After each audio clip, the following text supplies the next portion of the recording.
साथियों नमस्कार।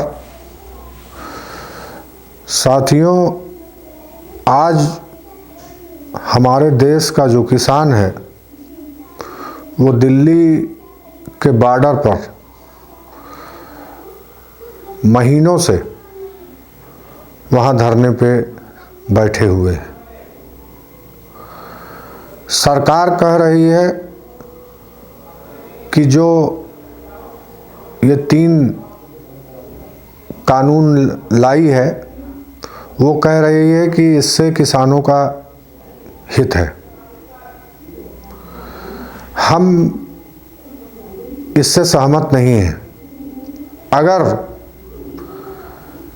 किसानों के हित में है वो तीनों काले कानून, तो किसान जो हमारा अन्नदाता है वो कैसे बॉर्डर पे धरने पे बैठे हुए हैं।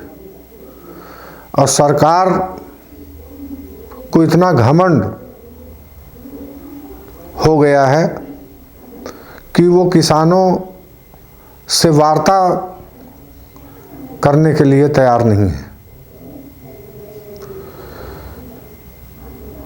साथियों, ये जो 3 काले कानून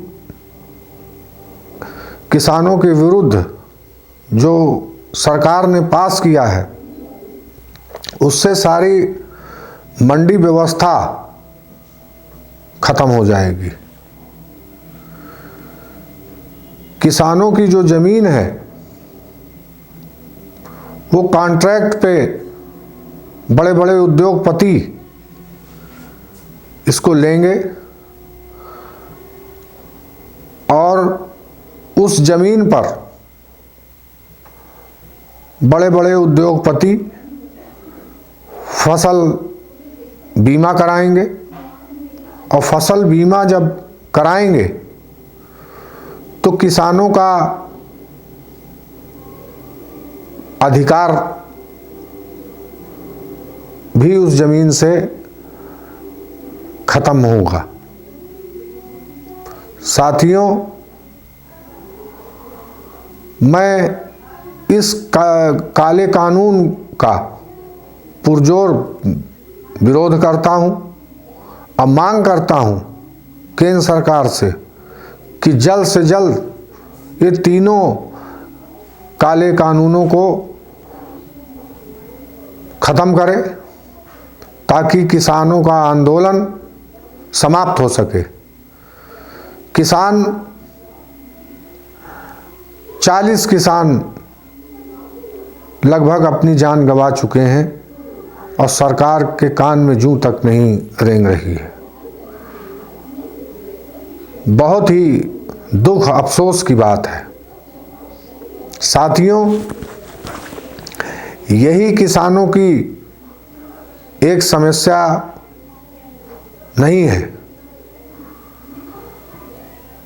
किसानों की एक सबसे बड़ी और समस्या है जो केंद्र सरकार ने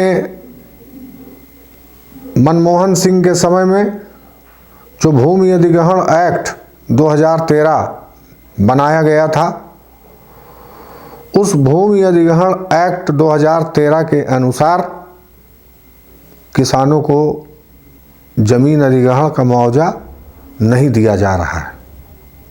जनपद कौशाम्बी में 4100 किसानों का मामला भूमि अधिग्रहण का है। इसमें 5 गांव का मुआवजा इन्होंने 5500 रुपये वर्ग मीटर के हिसाब से बनाया था। उसके पश्चात जब सरकार बदल गई, जब बीजेपी की सरकार आई, तो वो 5500 रुपये वर्ग मीटर का रेट कम करके 680, 780, 980 रुपये किसानों का कर दिया गया, जो किसानों को मंजूर नहीं है। एक तरफ हमारे प्रधानमंत्री जी कहते हैं कि हम किसानों की आय दुगना करेंगे।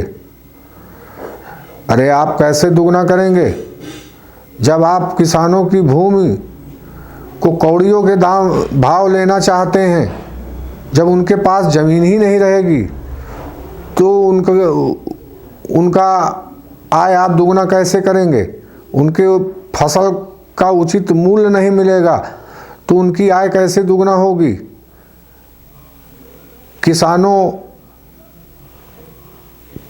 के हित में आपको तत्काल काम करना चाहिए और किसानों की सारी मांगों को पूरा करना चाहिए। जय हिंद।